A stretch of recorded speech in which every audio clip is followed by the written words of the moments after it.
Okay, Tuesday, January 24th, 2023.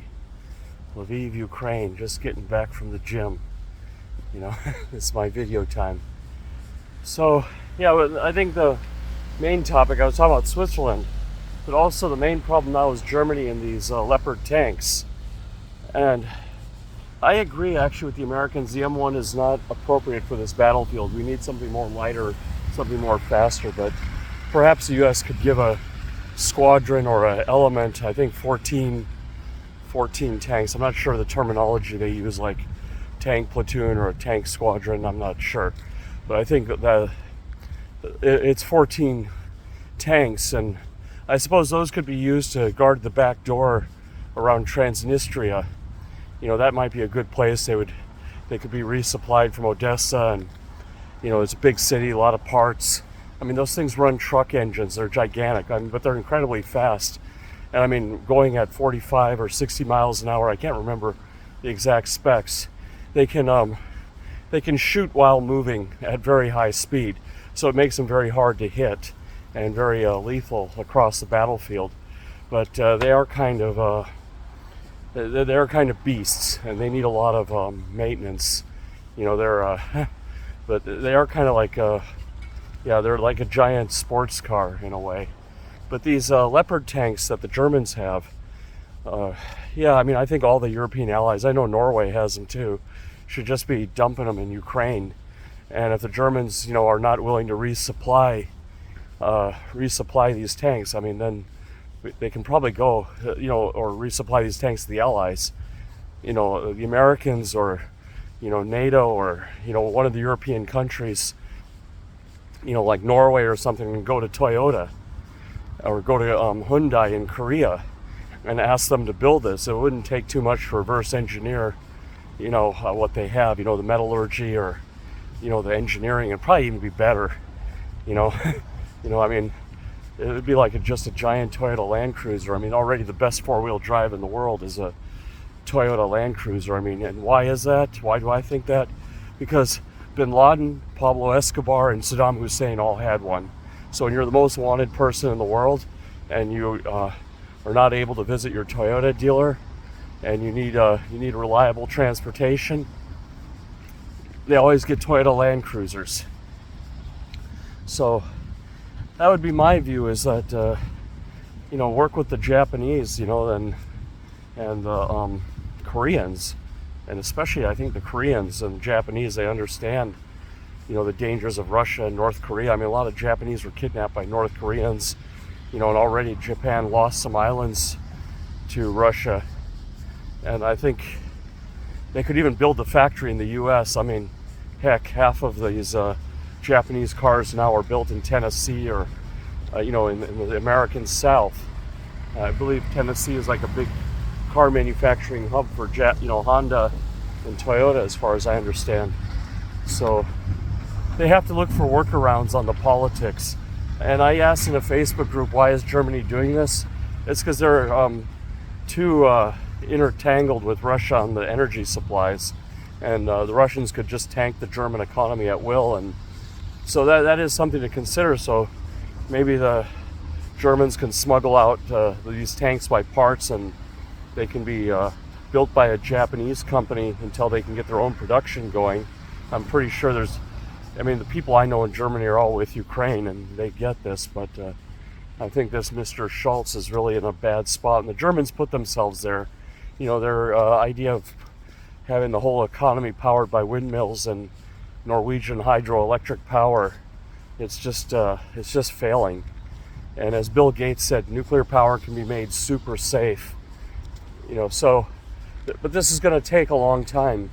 It shouldn't. The Americans, after Pearl Harbor, were, converted civilian factories into aircraft factories and ammunition factories within a year. By 1943, the war had started to turn around, and by 1945, it was over. So that was before computer technology and modern management techniques. These things worked. So these things really, really worked. Yeah. So those are my thoughts on this German tank thing. We got to find workarounds. Hopefully, I think the European allies who have these Leopard tanks should just dump what they have. And I don't know. I don't think the Americans, it's either the Bradley or the M1. They don't have any. I don't think they have any lighter tank in the middle. At least I haven't. I have been away from this for a long time.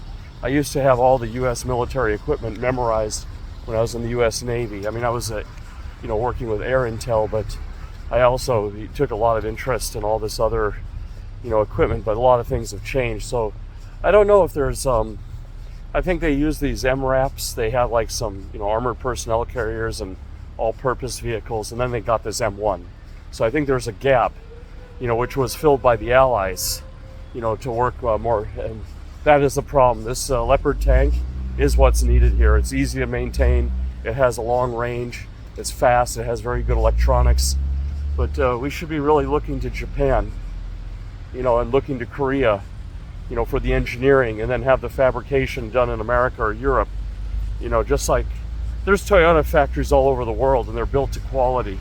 So it doesn't have to be made in Japan. It just needs to be engineered in Japan. And they're making F-15s in Japan, and they're building F-16s in Turkey. Like American General Dynamics F-16s are built in Turkey. So it's possible to set up factories, train the people, and build. And in fact, they should even probably build this factory right here in Ukraine, at some point, or I would say at least build it on the border on the Polish-Ukrainian border, so they can just bring in like 100 tanks a week or something, and we just have a steady pipeline, and that's how the war will be won. That's how World War II was won. They just started producing and moving, so logistics won World War II. This ability to keep the soldiers supplied and keep the pressure on the Germans and keep repairing and keep building and just dumping battleship after battleship into the sea and airplane after airplane into the air, and bullets were just flowing. This is what we got to do to defeat Russia. This is like a logistics war. That as long as we can keep everything flowing to the front, they can keep the Russians off guard and off balance. We can't freeze the war because that would give the Russians a chance to regroup and come at us again. So I kind of agree with that. I'm not for the Korean-style ceasefire. Won't work here because they'll regroup and try again unless there's like some. The only way that's going to work is like if part of that ceasefire agreement allows Ukraine to get into NATO, and we can put American bases right on the Russian border, and build a big wall or something like that, or on whatever this line is, but I mean even that's not acceptable because then we lose the resources. I mean, I think 80% of the export resources come from those 20% of the lands in Ukraine. It's pretty substantial. I mean, the economy here is already down 50%, so we have to get it all back. Otherwise it also sends the wrong message. I mean, not to mention that we talked about that, but yeah, I was giving a lot of thought to this. So yeah, getting ready to go to work. I'm working now in a pretty interesting company, and I'm trying to bring the agile practices. I mean, they're already there, but try to bring a little bit more, bring it there a little bit more, I guess, and a little bit more formalized, a little bit more structured. But as usual, it's always a little bit difficult, but I think it'll give way. We just have to do things slowly, little bit by little bit. So, all right, everyone. All right, take care. Okay, goodbye.